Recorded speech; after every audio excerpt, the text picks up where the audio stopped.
flowers on. Oh yeah. I don't know what I'm gonna do with that. But they're there for now.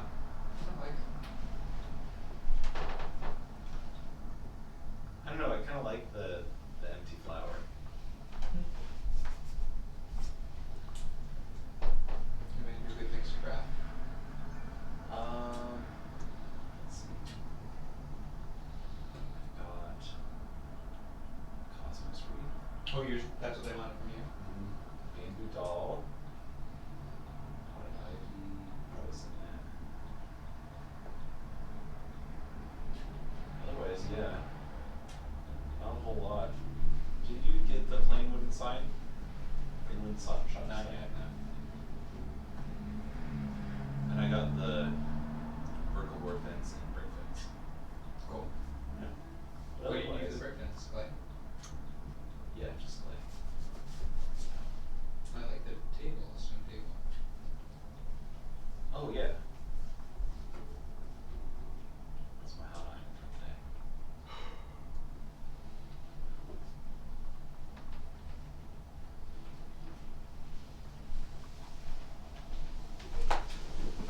I still like that you're wearing shorts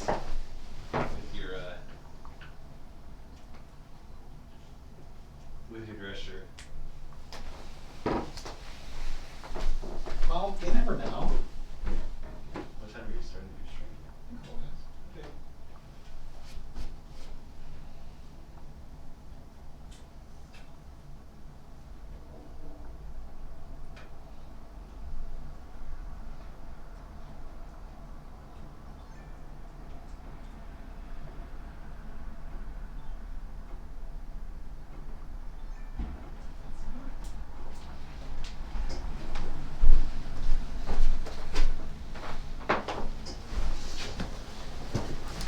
Hello. How's it going? I think we have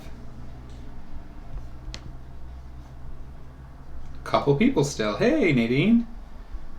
Commander Root, you were here just a moment ago, too. Oh, I think I know who Commander Root is. And is it Zero Haken or Ohaken? And Bishwin. Hey there.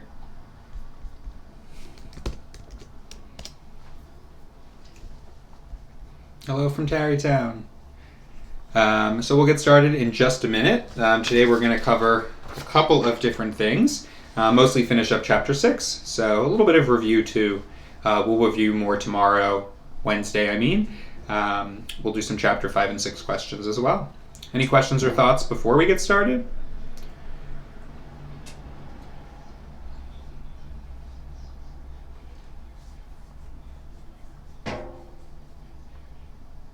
Okay, well that sounds pretty good. Feel free to type them in as we go. I'll do my best to reply to you guys.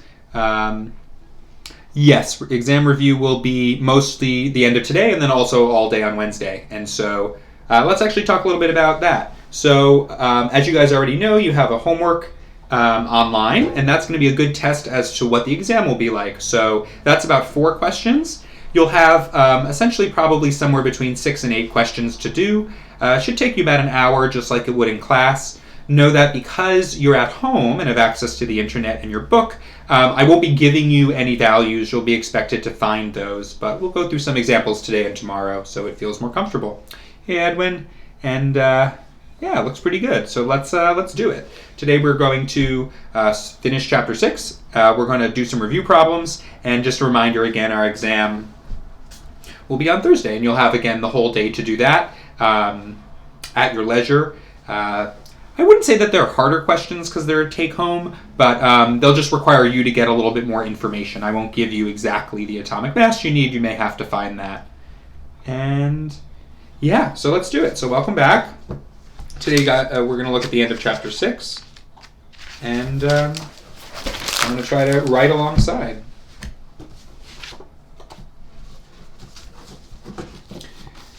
Okay, so we've been discussing a lot about heat and how it comes and goes when you have different reactions. And so I wanted to do something practical so you could kind of begin to see how this relates to our everyday lives.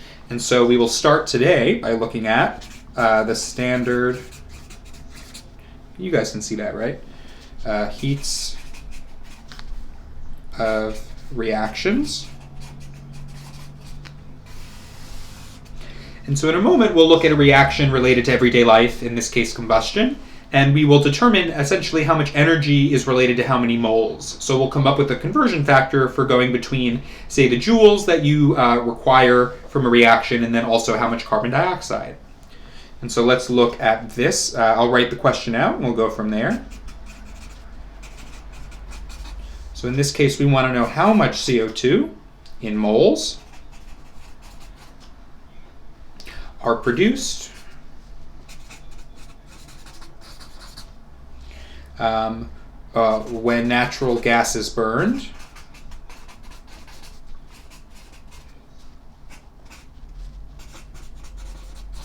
Take a second to remember what natural gas is here. What's the molecule we're working with? We can think of it as that relatively simple carbon, single carbon, so we're going to think of CH4 or methane.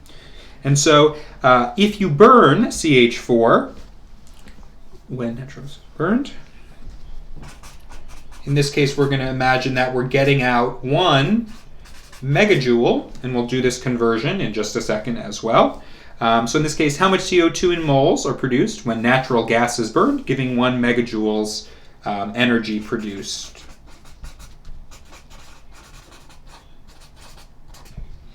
Right, so we're going to talk about amounts of energy and also amounts of molecules, so moles and joules in this case.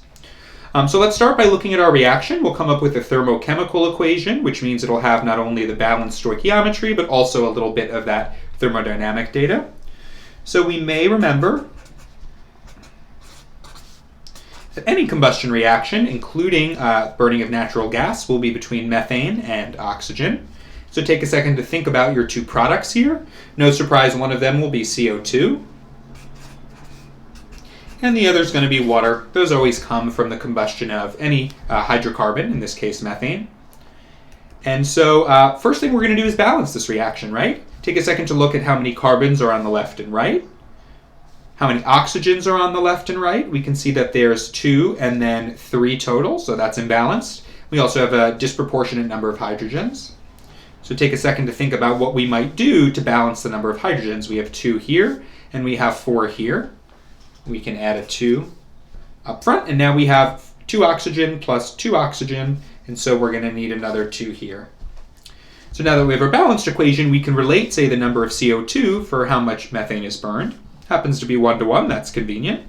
The other part to this reaction that we're missing right now is the heat of combustion, right? The change in enthalpy related to the standard changes, in this case for combustion. We'll see some other examples today.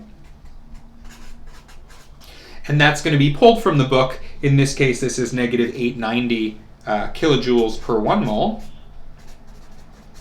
And essentially what we're asking is how many moles of CO2 come from this amount of energy. So we're going to relate the 1 megajoules to the kilojoules here and then determine that number of moles. And so first let's talk a little bit about megajoules to kilojoules to joules, and then we'll also look at to the moles. And so in this first conversion, we're going to be going from the megajoules, in this case mj, which would represent 10 to the 6th joules. And we also are going to need to look at the kilojoules, in this case, which is going to be 10 to the 3 joules. So we'll convert between these in just a moment. And so let's start with our given. In this case, it will be those 1 megajoules. And we're going to essentially multiply over to come out with the number of moles of CO2. So we're going to want to just take the different values that we have and convert. We notice that 1 is going to allow us to go between joules and moles, and so we'll see how we put that together. In this case, let's start by going first to kilojoules. So in this case, if we know that there's only a difference between 10 to the 3 and 10 to the 6, that's a 10 to the 3 difference total, right? 6 minus 3 is going to be 3. So in this case, we can go from megajoules. Oops, even I messed that up. We want a 1 down here in terms of megajoules, and then we want a 10 to the 3 in terms of kilojoules up top. So we're going to see those megajoules will cancel out. We have kilojoules. Next, we can add in that 890.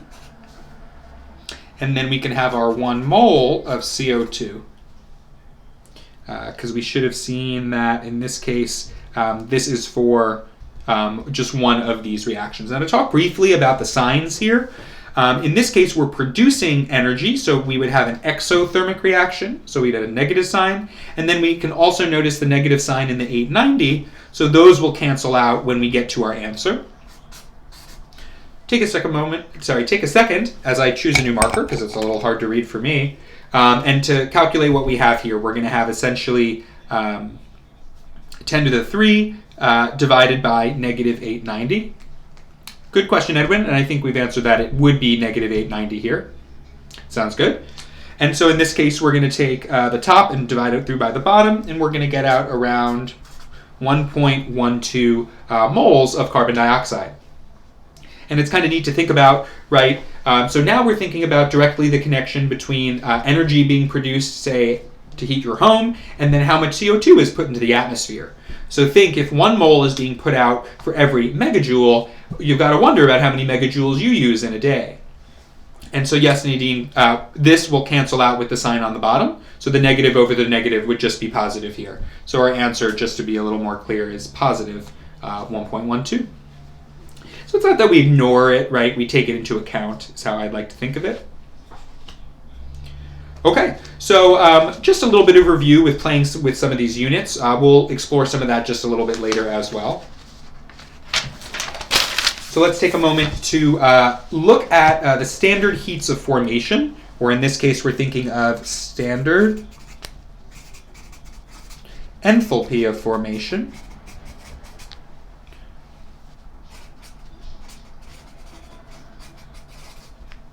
And so let's first describe some of these terms that we're using, right? We know that enthalpy here refers to a change in heat at constant pressure. Standard for us is going to mean at a specific set of conditions. So in this case, we're thinking of 25 degrees C. We're thinking of essentially 1 bar, which refers to atmosphere. So the pressure that we exist at is around 1 bar, plus or minus a little bit. And we're also going to pay attention to the phase of the chemical and also the form, but we'll look at that in just a moment. The last thing I want to talk about is when we talk about formation, we are always talking about 1 mole of product. And so in a moment, we're going to be looking at different equations, and what we're going to be doing is making sure that they're at these phases, but we're going to go from basic chemicals to more complex things and come out with these heats. So I'd like to clarify that the way that we talk about standard heats generally are going to be with the 0 or the naught. Here we're going to be talking about standard heats of formation, and so we'll add in that F right there. And so let's come up with the standard heat of formation for liquid water. You may know that water is made up of hydrogen and oxygen. We know that the formula for this is H2O. So we know we only need 1 oxygen, just looking at some balancing. Also, we know that phase is going to be important, so I want to put that we're starting from basic gases, where we would expect to find hydrogen and oxygen in our normal world. And then we're going to go to liquid water. And so it's important to note that even though these are going to be standard chemicals, water still has to be made. And so in this case, there's going to be a heat associated with that, and in that case, this will be the delta HF. We'll come up with some numbers in just a moment. But this equation is going to be, in this case, standard heat of formation with the F, because we have all of the phases as we expect them in everyday life. And then we also have H2, for example, not just, say, a single element or a lot of them, and we only have 1 mole of each. So we're kind of looking at a couple things. Now what I'm going to do is I'm going to write out 3 equations which are not heats of formation. They may be standard, but they don't require this sort of standard products that we'll look at, so the gases and the liquid water. So I'll write out a couple, and we'll begin to look at why they're not standard heats of formation. They're just standard heats. So in this case, we're going to look at other ways to make water that are not standard, or I guess some other ones as well. So the first, we have 2 gaseous molecules of hydrogen. That's a 2. And then we have our gas.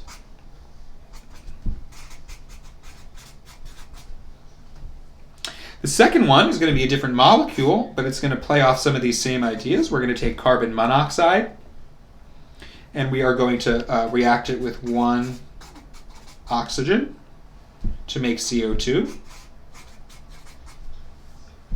And then in the last one, we'll just take the basic elements, not as we find them, not in a standard state.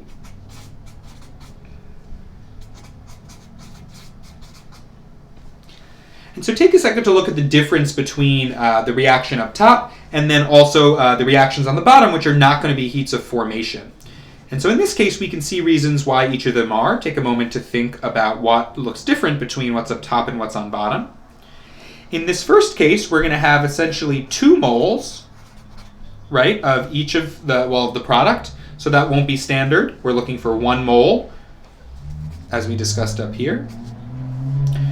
Similarly, we're always going to start from base elements, so hydrogen, oxygen, carbon alone. We're not going to start with molecules, in this case, carbon monoxide. So this is also not a heat of formation, because in this case, this is a molecule of 2 different things. And then here what we have are individual elements, not how we find them naturally on Earth. So in this case, this is going to be sort of more all theory, not based on the experiments that we'll be doing. So just to review, when we're talking about standard enthalpies of formation or standard heats of formation, we're going to expect to be not only at room temperature and pressure, we're going to expect to be in a familiar phase, right, in terms of when you look at the periodic table, what phase is it? Is it metal? Is it solid? Is it liquid or gas? And then lastly, we're going to look at 1 mole of product. So let's take a moment to actually look at some of these examples from the textbook. This is a chart, and I'll copy some down for you that I pulled. In this case, this is from chapter 6.9, so just what we're going through currently. And you can see that there's a variety of different chemicals. Maybe you can't read them, that's okay. Some of them you may notice are 0, others have positive or negative signs. So let's discuss that just briefly. So in this case, we're thinking of the standard enthalpies of formation.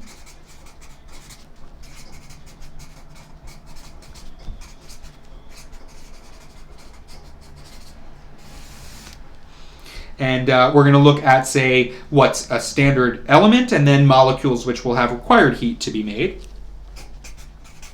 So let's look at something like silver, for example. Let's look at sodium. Let's look at a variety of different elements.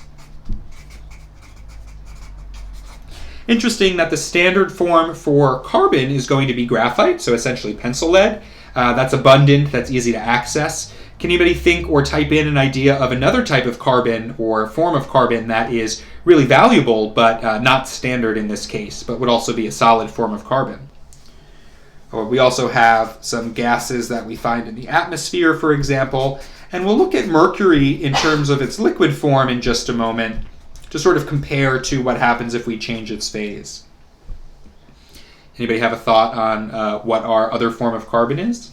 Sometimes you give them away when you're getting engaged to someone. And so the neat thing about all of these standard forms of these elements is the standard heats of enthalpy, which in this case would be in kilojoules per mole, are all going to be 0. And that's the premise, is that engineers and scientists have set these as a standard so that they're easy to do math with, right? And so when we come up with compounds in a second, we'll see they are more complex. Yes, some people give stockings of coal, which is definitely another form of carbon, but what's the precious one? That's going to be the one that you probably want to get more than coal. And so let's just look at some compounds that are similar but different.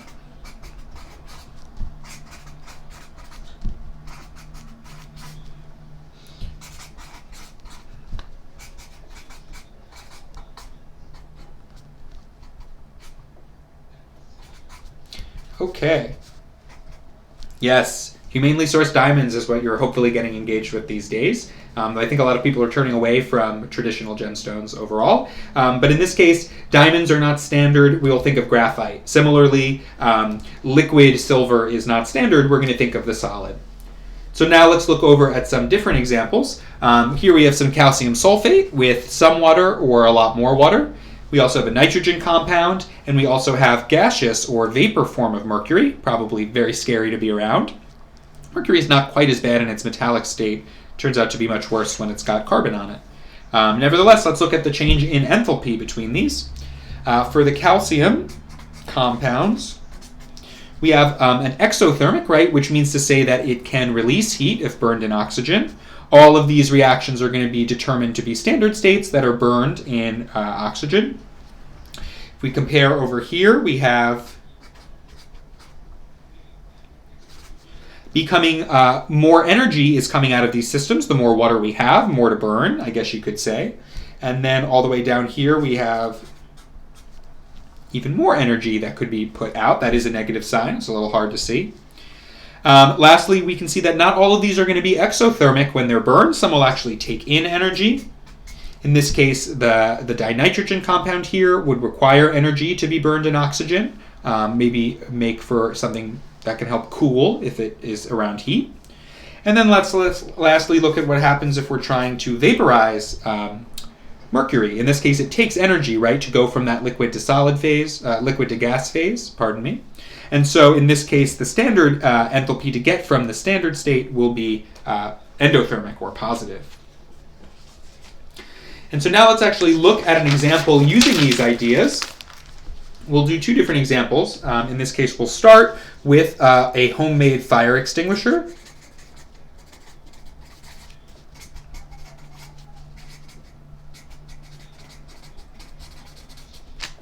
And it's not going to be very fancy. What we're going to do here is we're going to take an acid salt, which is something we looked back in I think, chapter 4 or 5, and we're going to expose it to heat or a fire, and we're going to find that it comes out with, at least in part, not only water to help douse that fire, but also carbon dioxide to help smother it. So take a second to think about what an acid salt is. This is going to be going back just a little bit, right? We're going to have something that can donate H+, and we're going to have a salt, which is generally going to be something that is ionic and positive and negative, right? It has two different components to it. And so let's take a moment to look at the one that we will use today. Can you guys remember how to name this species here? Something that might help. Right, we know that it's going to form water, so we know that there's sort of, in some ways, water trapped in here. We'll need an extra hydrogen if we're going to make water. And so in this case, the sodium bicarbonate, or sodium bicarb, is going to react to form sodium carbonate plus water plus CO2. And so our goal in a moment is going to be to figure out the delta heat of formation, or essentially how much change in heat is associated with this reaction. But we have a couple things to do before we do that. First, let us try to balance this equation. So I'm going to pause for a moment, do your balancing on your left and your right, and see where we need to add a stoichiometric figure. So take a second and try to figure that out as I pause here. It is similar to using dry ice on a fire. Notice that you get some water with it too. But in this case, the premise is that the oxygen can't react or create a chain reaction because there's CO2 in the way, then it would help put it out. Right? Think of your fire triangle. You have your three components. So let's start to balance a little on the left and right. You may notice that there is a single sodium and carbon on the left, and there are two sodiums, and there's two carbons as well. So where might we double something to get us to a balanced or more balanced equation? Take a second to think about this while I begin to write out the next part for us.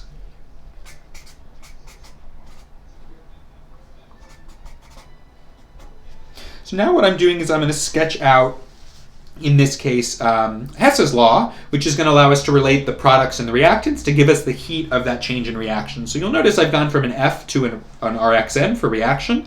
In that case, that's because we're not really looking at any specific mole of compound. Right? We'll balance this in a second and see that it's not 1 mole. And so we'll go from there. Technically, it's 1 mole of product, but it's not 1 mole of everything. And so in this case, what we're going to find is that we're going to take the sum of the delta H of formation for the products. And we will subtract out the sum of the delta H of formation for the reactants. And I never leave myself enough room. So just to help you guys out a little bit, here we have 2 sodiums on the right. We also need 2 on the left, so let's double that. We then have 2 hydrogens, 2 carbons, and 6 oxygens, and we can see that they are balanced for the rest of what we have. So not bad at all. So we know that this is the equation that we want to look at. We know that these are our products. We know that these 2 molecules are our reactants. So we're going to need to use that stoichiometry. So importantly, we can see that as we see in engineering, we're going to essentially take the out minus the in, the products minus the reactants. We're going to take the final minus the initial. So we just want to set that up correctly. So in this case, the reagents are going to be the heat of formations for each of these. What I'm going to do is go back to my table and note, right, we want sodium carbonate. That's going to be over here. We want liquid water, which we already know. I think we played with that last class. And then we also want carbon dioxide. So what I'm going to do is I'm going to take these negative exothermic values for each of these, 393, 285, and negative 1131. So let's first come up with our delta heat of formation for the products. So in this case, we're going to take from the sodium bicarbonate, that was negative 1131. We're going to subtract the water. We're going to subtract the carbon dioxide. And all of these will be in kilojoules. They started as kilojoules per mole. You may notice, for example, oh, it's so hard to see, that we have the kilojoules as our units up here per mole. But each of these has only 1 mole, so they're all going to just be times 1. Doesn't make a difference. If we sum all of these together, I think you get a value, well, I'll let you guys calculate, but it's somewhere in the 1800s. It will be negative, right? Lots of negative values here. Let us now do the delta HF for the reagents. And the cool thing is it's relatively simple. We only have 1 reagent, but we have to multiply it by the 2, right? This is essentially per mole that we're determining. So in this case, I'm also just going to go again to my handy-dandy standard enthalpies of formations table. In this case, I will check up sodium bicarbonate, so that's NaHCO3. And it's, in this case, negative 947.7 kilojoules. I guess you could say per mole, right? Because we have the 2 moles here. You'll see this is also around 1800. And so next what you're going to do is you're going to take the 2 values that you just calculated. Let me actually work with you guys together. Can anybody add these 3 for me as well, just to double check? I'm going to type it into my browser as I try not to have the computer die.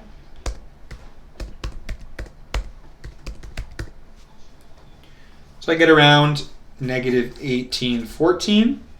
And then let's see what 2 times negative 947.7 is.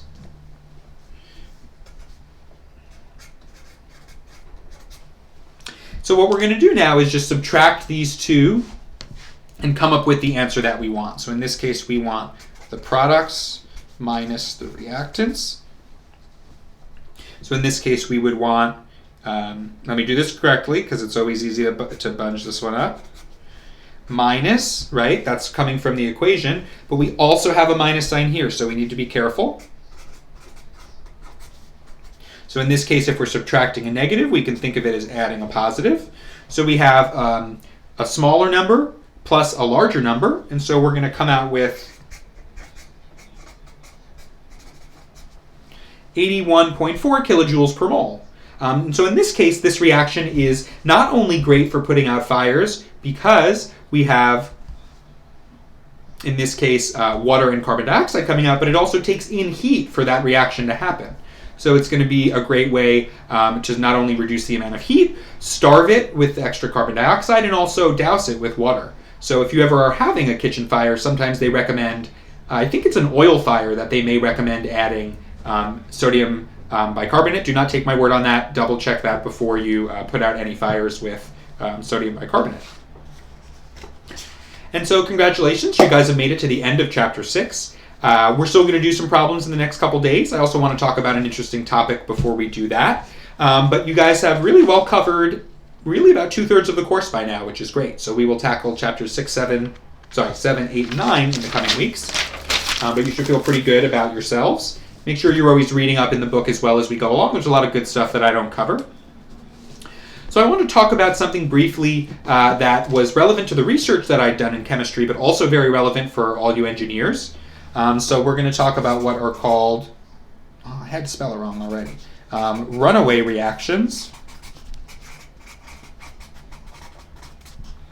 So runaway reactions are when things go bad. So whenever you see in a movie that a plant is going to explode, often this has to do with the amount of heat that's generated and the reactions that you have occurring. So in this case, I want to think just for a moment about 2 different axes that we have. The first is going to be the temperature axis. We could measure that in Kelvin, and it's going to increase over to the right. We're also going to look at the amount of heat over time. So right, we've been using Q for heat. The change in heat over time, we could measure as, for example, the power. So essentially, what is the power of the reaction that we have? And we can think of that as joules per time as well. Joules per second, I should have written. And so often what engineers will do doesn't need to be a chemie, right? You could be a mechanical engineer or a software engineer creating these systems, is generate what is known as a heat removal system. And the premise is that at higher temperatures, you are using more power to remove heat, right? So it's a proportional relation. You can imagine that an AC in the summer is doing the same thing in your apartment, right? The hotter it gets out, the more it has to work, the more power it consumes. And so pretty standard is that most reactions in industrial settings will have some sort of heat removal system so that it doesn't overflow or spill out heat. And so in this case, what we can imagine is that, let me use a different color. We're going to think about our chemical system that we're working with. So generally, it's going to be below that heat removal system, right? It's going to be in the safe range where you have a good balance of heat being given out and taken in. But if you, say, get up to too high a temperature, you can actually increase chemical reactions to more of an exponential relation, and you're going to have a bad situation at what we call the point of no return, which is the point beyond which you're not really able to control your system anymore. And so you might not at first have chemicals spilling out, but you're definitely going to have a lot of heat spilling out, which could melt things, be dangerous for many reasons.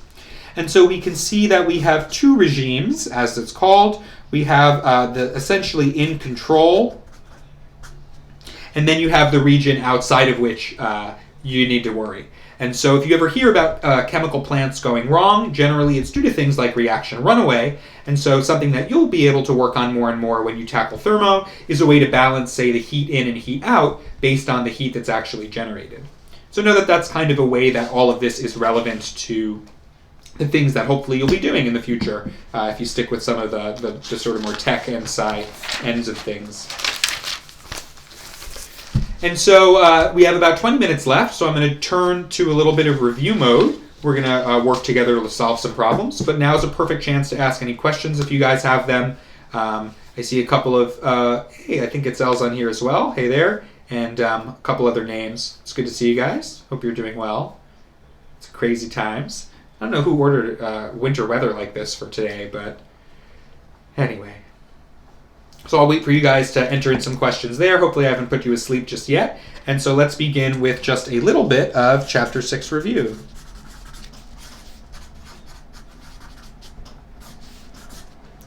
Also, maybe we'll chat about the homework just a little bit. If you guys haven't seen, you're going to be entering all your numbers in online. Something that is helpful is to note that all of the numbers you guys are going to be putting in, I'm able to see all the stuff that you enter in there. So don't worry too much about if you don't get the perfect answer after you submit the assignment. I'm going to have to go through and double check everything you guys have done. But know that all of your answers, if I could find the card for it, are going to be essentially 3 digits. And so they may or may not have a minus sign, but they're all going to be some version of 3 digits. Technically not 3 significant digits always, but 3 digits will be all of the answers that you guys will put in. Okay, so I know it's the end of the day. Let's finish it out. Let's do some Chapter 6 review. Talk a little bit about topics that I think are going to be relevant for Thursday's exam, and then we will also look at some problems. So when I think about Chapter 6, one of the things that's different than a lot of the other chapters is that there are a lot of definitions. So you want to make sure that you're comfortable with the idea of, for example, what heat and work are.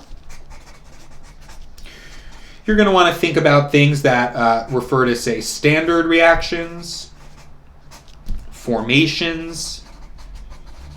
We're pretty familiar with combustion at this point in this course as well. Want to make sure you know the products of water and carbon dioxide from those and balancing those equations. We've seen that before. We've also practiced Hess's law in a couple different ways.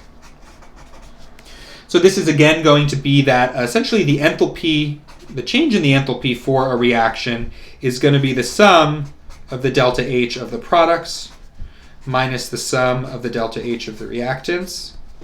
That's really what we just used.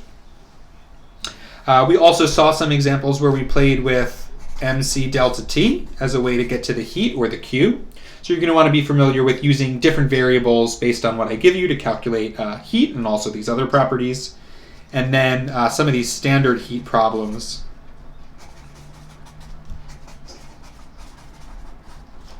Like we just did and we'll continue to do next class as well. May actually have time for one today.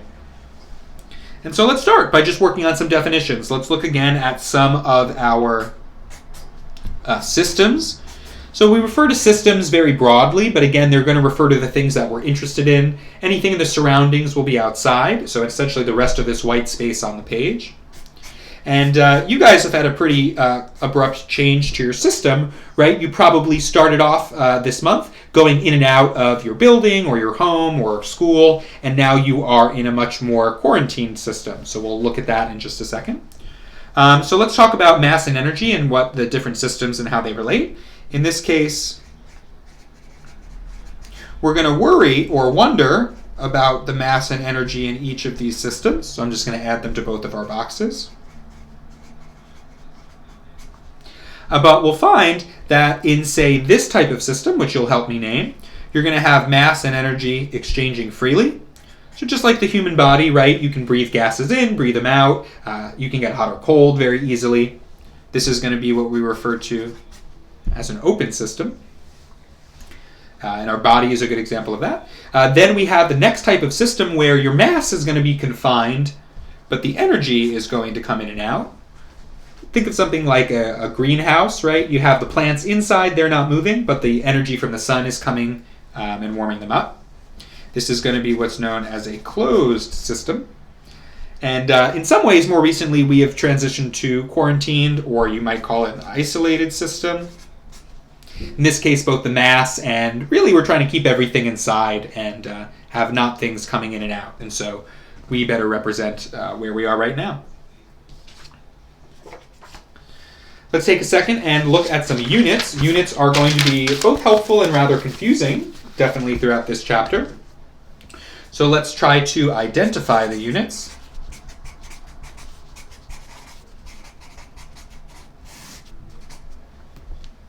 And so in this case, I'm going to give you guys a couple. Let's look at, I'll give you units, and I'll give you the name, and you have to go between them as well. So let's start in this case with joules per mole degrees C. So what is the name of the relationship that has the units that go between the energy and also the temperature? Also, what is the units for what we call heat capacity? And what is the difference between that and what we know as specific heat capacity? And let's give you one more set of units. Let's just go with the joules and see what those relate to or represent. So take a second to, I guess you can't pause me live, but think about the different components for these. Let's actually start in this case with joules. Joules, we may remember, are a composite unit made up of other units. We may even remember, in this case, that the joules always measure energy. So often thinking about mechanical energy, for example. When we compare, say, heat capacity and specific heat capacity, we'll find that all of these are relationships with temperature, but specific here refers to the fact that it's divided by either the grams or the kilograms. So you need to know the mass of what you have. Whereas with the heat capacity, it's based on a specific system. So for example, those bomb calorimeters, when we were testing to determine the calories in food, you're going to know for the system essentially what it weighs, and so you can factor those grams in. It's kind of already multiplied in there. One that we haven't explored too much, but there's a question about on the homework, I know George has been asking, is going to be a relationship between joules, moles, and the temperature as well. This is going to be known as the molar heat capacity. And if we're going to want to think about how we can go between, say, things like masses and moles, right? Take a moment to think about how you would convert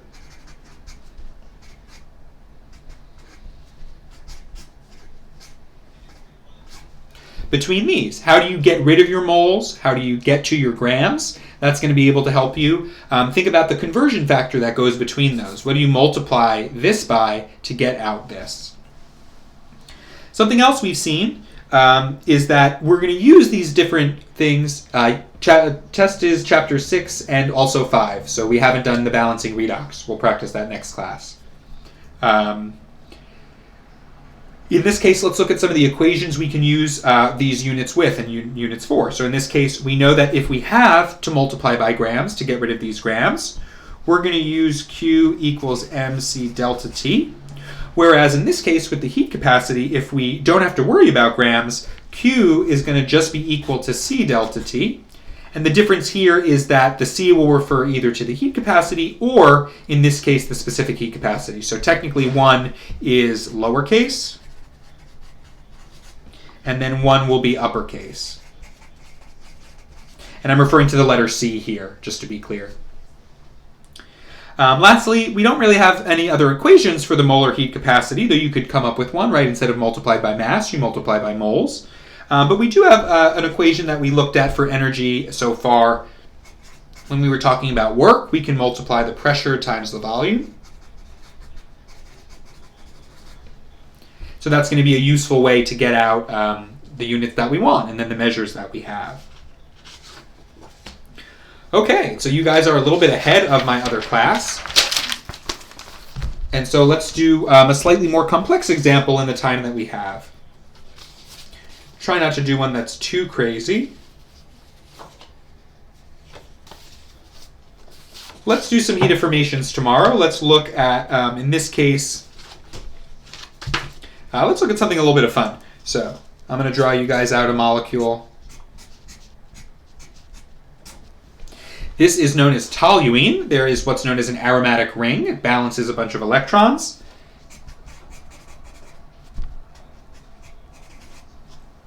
And you might find this in, say, the hardware store in the paint stripper aisle or something like that. But what's neat about toluene is that it is a component of TNT. So the T, or the second T, is going to be toluene. So in this case,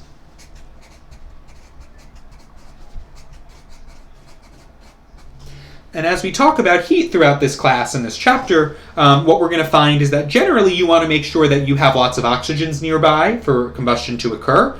You can see there's lots of carbon and hydrogens. In fact, the equation here is going to be, or the molecular formula, it's going to be all carbon and hydrogen. So let's balance our combustion equation, and then let's come up for the amount of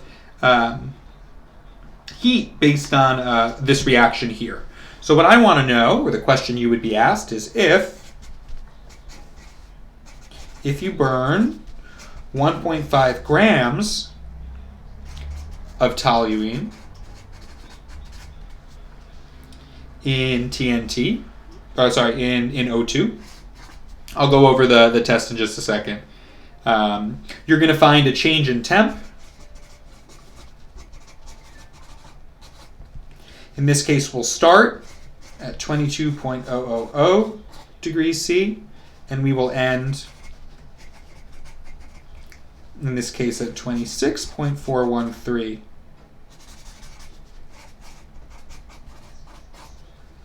Right, so we can see that we burned this, it released heat, and thus we had a raise in temperature. So you can bet we're going to probably use MC delta T. We know that our products are carbon dioxide and water, and we also know in this case the heat capacity of the calorimeter that we're using, right? The device we use to measure these changes in heat. So the nice thing is that because this is a heat capacity, we don't need to worry about mass because it's actually already factored in. So in this case, we don't have joules, we do have kilojoules, but that is okay. Somehow I don't actually have the answer to this, so we'll have to work this out together.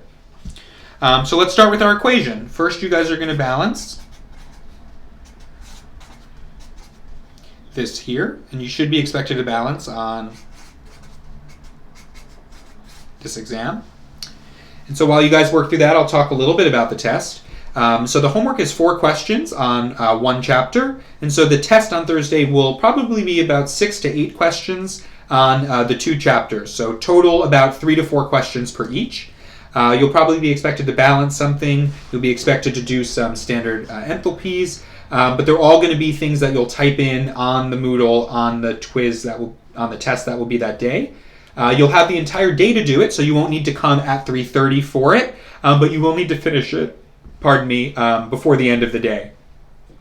As you have access to the internet and your notes and the book, it will be considered a take-home. So not that you should be going out looking for answers, but know that it's more about testing your ability to look and find the information and use it. It's not going to be that I'll provide you all of the values, for example. But I'll go through some good examples tomorrow as well.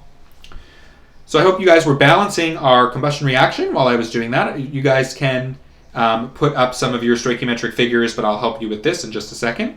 The exam won't be timed. It will be about an hour length based on what you would normally have, but you'll have the entire day to do it. I'm not going to deal with restrictions on the online one. It probably, my guesses, wouldn't work too well. Okay, so let's talk. We have 7 carbons on the left. We need 7 carbons on the right. We now have, well, first let's look at the hydrogen. So in this case, we have 8 on the left, and we also only have 2 on the right, so let's multiply that by 4. We now have 16 oxygens total, right? 7 times 2. And we also have 4 more. So that 14, did I say 16? That's 14. 14 plus 4 is going to be 18. We don't want 18 O2, we only want 9, right? 9 by that 2 will give us the 18. And so essentially what we want to know in this case is based on this change in temperature, based on this balanced reaction, what is the delta heat of reaction for 1.5 grams? And so let us think. I think I'm actually going to pause there today and let you guys figure this one out, and we'll come back next time with a bit of an answer. You guys have been a very quiet class compared to my other lecture today. And so in this case, your goal is to come up with the delta heat of reaction, in this case in terms of kilojoules per mole. We can tackle that first thing. So feel free to throw any other questions into the box. You also are more than welcome to go watch the lecture on Twitch from earlier today if you have any questions or comments. I actually didn't get as far as you. And yeah, so keep working on that homework. Send me any comments or questions you have on the format if it's working for you, if it's not. And otherwise, have a great couple days. I have my office hours tomorrow if you have any questions. I may also, on Wednesday, stream in between the 2 classes and do some extra problems. You're welcome to come and sit in each. I think I've said that before. And hope you guys are doing safe. Let me know if there are any extenuating circumstances regarding your taking the course. And yeah, don't forget to wash your hands. Anyway, I'll let you guys out a little early, but have a good rest of the day.